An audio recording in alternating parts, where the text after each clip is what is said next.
Welcome to A Year of War and Peace. I'm your host, Brian E. Denton.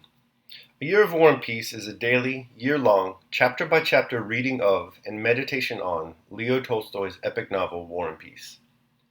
In these videos and podcasts, you'll be treated to a free reading of one chapter per day of the novel, plus a reflective essay I've written individually tailored to that day's chapter. These readings are offered for free, though if you'd like to support me, you can do so in one of three ways. First, you could purchase my ebook, A Year of War and Peace. It features the entire novel, plus all of my reflective essays, and it's only $2.99 on Amazon.com. You could also become a patron at patreon.com/Brian E. Denton. If you sign up there, you'll receive a sonnet once a month, plus a link to an ebook of my collected sonnets. Finally, if you like, you can make a one-time donation to my PayPal account. The email there is brianedenton@gmail.com. You can also use that email to contact me. I'd be happy to hear from you. Your support is greatly appreciated. Today's reading and reflection is on Chapter 64. And before we get started, I'd like to take this opportunity to thank Ian Hodgson of Scotland for his generous, very generous, one-time donation over PayPal. Your contribution, Ian, is greatly appreciated, and I'm very happy and flattered to learn that you're enjoying the series. Thank you so much. Chapter 64. Rostov had been ordered to look for Kutuzov and the Emperor near the village of Pratzen. But neither they nor a single commanding officer were there, only disorganized crowds of troops of various kinds. He urged on his already weary horse to get quickly past these crowds, but the farther he went, the more disorganized they were. The high road on which he had come out was thronged with calèches, carriages of all sorts, and Russian and Austrian soldiers of all arms, some wounded and some not. This whole mass droned and jostled in confusion under the dismal influence of cannonballs flying from the French batteries stationed on the Pratzen heights. "Where's the Emperor? Where's Kutuzov?" Rostov kept asking everyone he could stop, but got no answer from anyone. At last, seizing a soldier by his collar, he forced him to answer. Brother, they've all bolted long ago," said the soldier, laughing for some reason and shaking himself free. Having left that soldier who was evidently drunk, Rostov stopped the horse of a batman or groom of some important personage and began to question him. The man announced that the Tsar had been driven in a carriage at full speed about an hour before along that very road, and that he was now dangerously wounded. "It can't be," said Rostov. "It must have been someone else." "I saw him myself," replied the man with a self-confident smile of derision. "I ought to know the Emperor by now, after the times I've seen him in Petersburg. I saw him just as I see you. There he sat in the carriage, as pale as anything. How they made the 4 black horses fly! Gracious me, they did rattle past. It's time I knew the imperial horses in Ilya Ivanitch. I don't think Ilya drives anyone except the Tsar." Rostov let go of the horse and was about to ride on, when a wounded officer passing by addressed him. "Who is it you want?" he asked. "The commander-in-chief? He was killed by a cannonball, struck in the breast before our regiment." "Not killed, wounded," another officer corrected him. "Who, Kutuzov?" asked Rostov. "Not Kutuzov, but what's his name? Well, never mind. There are not many left alive. Go that way, to that village. All the commanders are there," said the officer, pointing to the village of Hosterek, and he walked on. Rostov rode on at a foot-pace, not knowing why or to whom he was now going.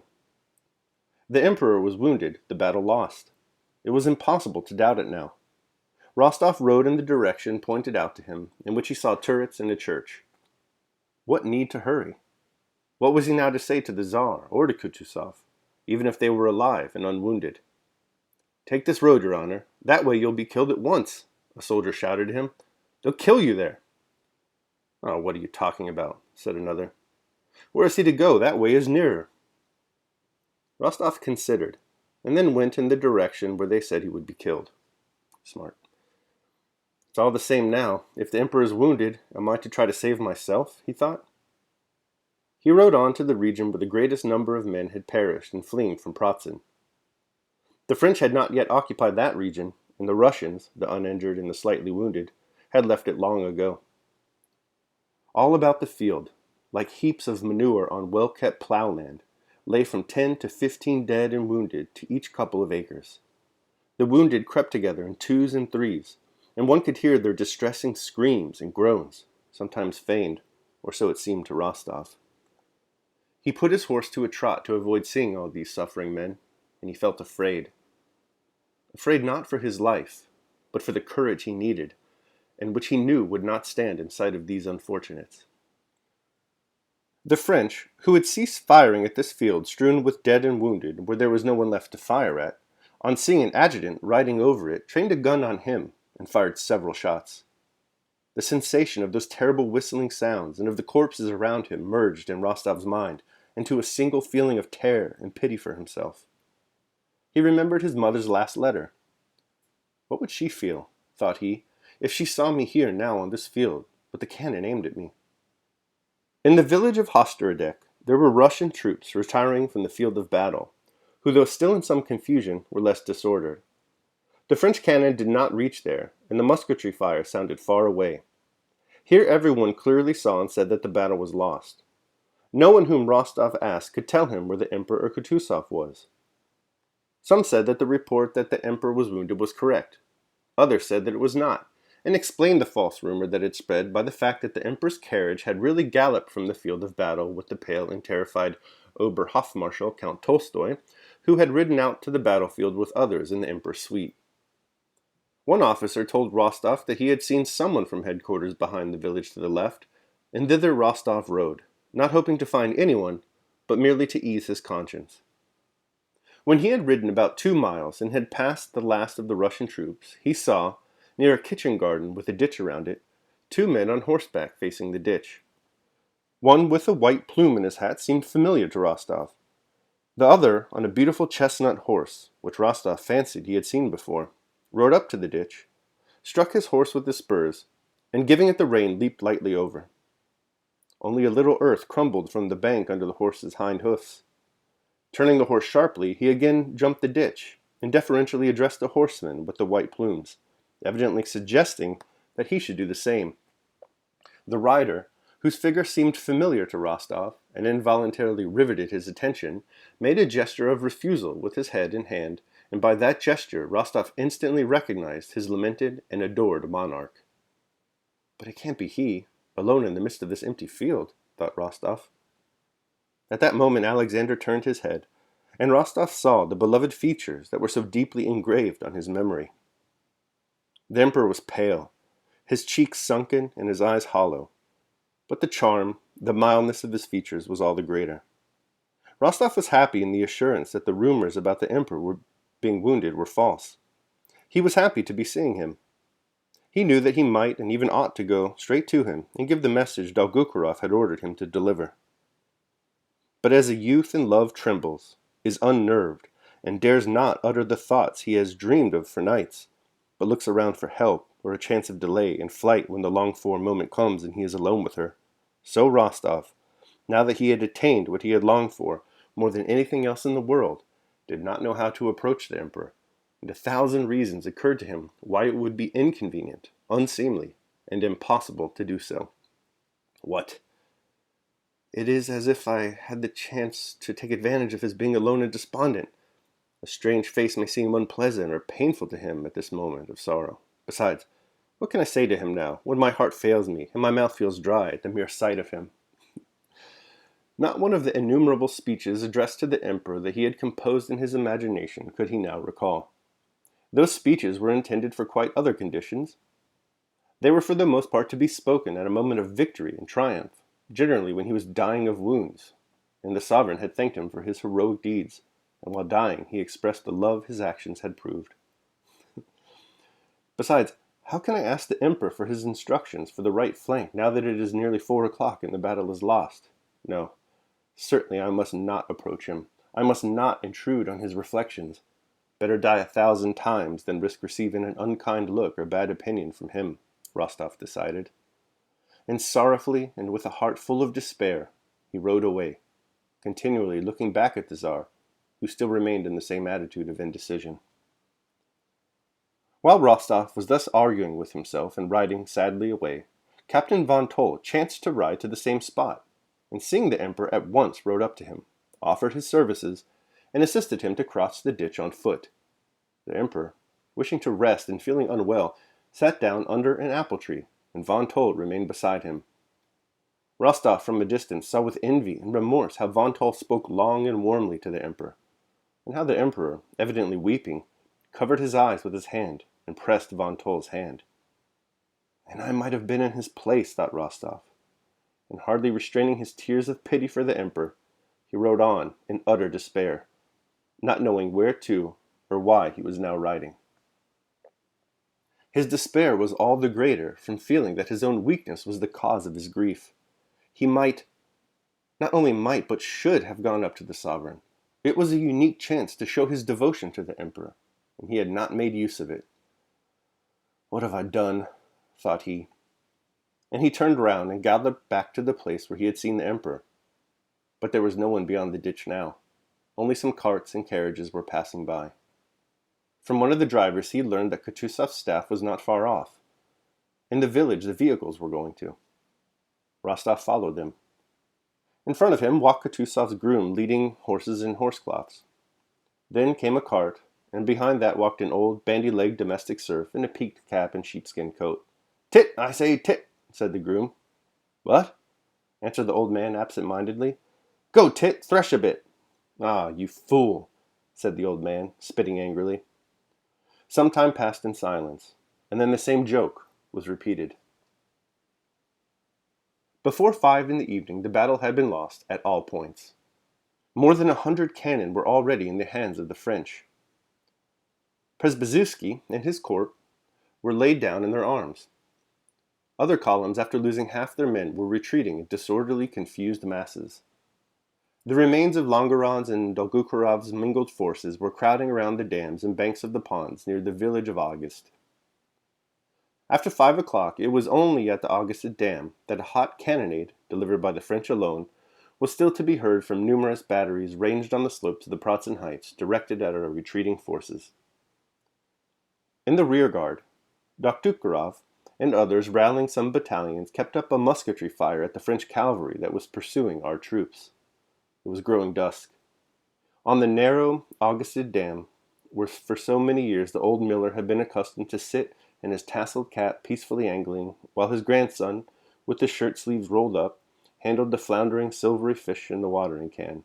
On that dam, over which so many years Moravians in shaggy caps and blue jackets had peacefully driven their 2-cart horses, loaded with wheat, and had returned dusty with flour whitening their carts.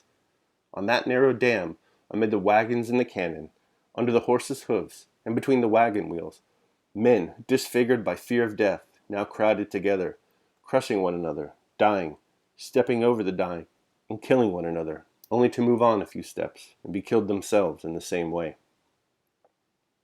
Every 10 seconds a cannonball flew compressingly through the air, or a shell burst in the midst of that dense throng, killing some and splashing with blood those near them. Dólokhov, now an officer, wounded in the arm and on foot, with the regimental commander on horseback, and some 10 men of his company represented all that was left of that whole regiment. Impelled by the crowd, they had got wedged in at the approach to the dam, and jammed in on all sides, had stopped because a horse in front had fallen under a cannon, and the crowd were dragging it out. A cannonball killed someone behind them. Another fell in front and splashed Dólokhov with blood. The crowd, pushing forward desperately, squeezed together, moved a few steps, and again stopped. "Move on 100 yards and we are certainly saved. Remain here another 2 minutes and it is certain death," thought each one. Dólokhov, who was in the midst of the crowd, forced his way to the edge of the dam, throwing 2 soldiers off their feet, and ran into the slippery ice that covered the millpool. "Turn this way!" he shouted, jumping over the ice which creaked under him. "Turn this way!" he shouted to those with the gun. "It bears!" The ice bore him, but it swayed and creaked, and it was plain that it would give way, not only under a cannon or a crowd, but very soon even under his weight alone. The men looked at him and pressed to the bank, hesitating to step onto the ice. The general, on horseback at the entrance to the dam, raised his hand and opened his mouth to address Dólokhov. Suddenly a cannonball hissed so low above the crowd that everyone ducked. It flopped into something moist, and the general fell from his horse in a pool of blood. Nobody gave him a look or thought of raising him. Get onto the ice! Over the ice! Go on, turn! Don't you hear? Go on! Innumerable voices suddenly shouted after the ball had struck the general, the men themselves not knowing what or why they were shouting. One of the hindmost guns that was going onto the dam turned off onto the ice. Crowds of soldiers from the dam began running onto the frozen pond. The ice gave way under one of the foremost soldiers, and one leg slipped into the water. He tried to right himself, but fell it up to his waist. The nearest soldier shrank back. The gun driver stopped his horse, but from behind still came the shouts, "Onto the ice! Why do you stop? Go on, go on!" And cries of horror were heard in the crowd. The soldiers near the gun waved their arms and beat the horses to make them turn and move on. The horses moved off the bank. The ice, that had held under those on foot, collapsed in a great mass, and some 40 men on it were dashed, some forward and some back, drowning one another. Still the cannonballs continued regularly to whistle and flop onto the ice, and into the water, and oftenest of all among the crowd that covered the dam, the pond, and the bank. All right, that concludes my reading of chapter 64. It's depressing stuff. I will now conclude with my reflection on the same. A Year of War and Peace, day 64. Laughing for some reason like heaps of manure on well-kept plowland and disfigured by fear of death. Just when we thought our boy Rostov was getting better, he gets right back to being his old self. We left him yesterday thinking that perhaps he'd learned to conquer his fears and secret griefs. But today we learned that it's all still too much for him. Maybe that's understandable. It's a rough chapter. Things begin in total confusion. First, Rostov learns that the Emperor, his hero, has been wounded. This is devastating enough. Next, he's told that Kutuzov has been killed. Or maybe not. Maybe that was some other officer. The drunken Russian soldiers can't be sure. They direct him on, deeper into the war zone. He considers whether to go on or not. War zones, so I'm told, aren't exactly the safest places. He moves forward anyway, giving us more reason to believe that he has indeed conquered his fears. Rostov is immediately presented with more challenges. The dead and miserable wounded lay strewn across the field like so many lumps of mud. He can't bring himself to look at them. Then the French, noting his presence, open heavy fire upon him. He finally makes it to the village of Hostorodek, where the Russian troops have retreated from the battle. It's here that he loses his strength and reverts to his cowardly ways. The catalyst for this fall is that he sees his beloved emperor sadly contemplating a kitchen garden with a ditch around it. Rostov's first instinct is to go to the emperor and comfort him in his time of need. But this social impulse is muted by fear and weakness. Instead of taking action, Rostov is paralyzed by thought and learns, like Lucio, that our doubts are traitors and make us lose the good we oft might win by fearing to attempt. I'd like to end this portion of today's entry here, but it'd be remiss not to talk about the final passage of Dolokhov tragically leading the retreat across the iced-over mill pool and the disaster that leads to. There are few passages in literature I'm aware of that capture the absurdity and horrors of war. Maybe Frederick Henry being blown up while getting cheese. I don't know. Regardless, go and reread the last 2 pages of this chapter, slowly. It's so good. That said, I identify with Rostov the most in this chapter. Probably anyone does who has ever ventured on a path of self-improvement through philosophy. We read the books, we understand the concepts, and yet we fail to apply the lessons learned when confronted with even the slightest inconvenience, setback, or negative impression. But as we're learning, it's practice that makes a person. Keep up at it. Daily meditation. Wisdom, which is only theoretical and never put into practice, is like a double rose. Its color and its perfume are delightful, but it withers away and leaves no seed. No rose without a thorn. Yes, but many a thorn without a rose. Author Schopenhauer, A Few Parables. All right, thanks for listening. That concludes my reading and reflection on chapter 64 of War and Peace. I hope you enjoyed it. Remember that if you'd like to support me, you can do so either by purchasing the ebook, A Year of War and Peace, becoming a patron at patreon.com, or leaving a one-time donation at PayPal. The links to all that are below. Your support is greatly appreciated.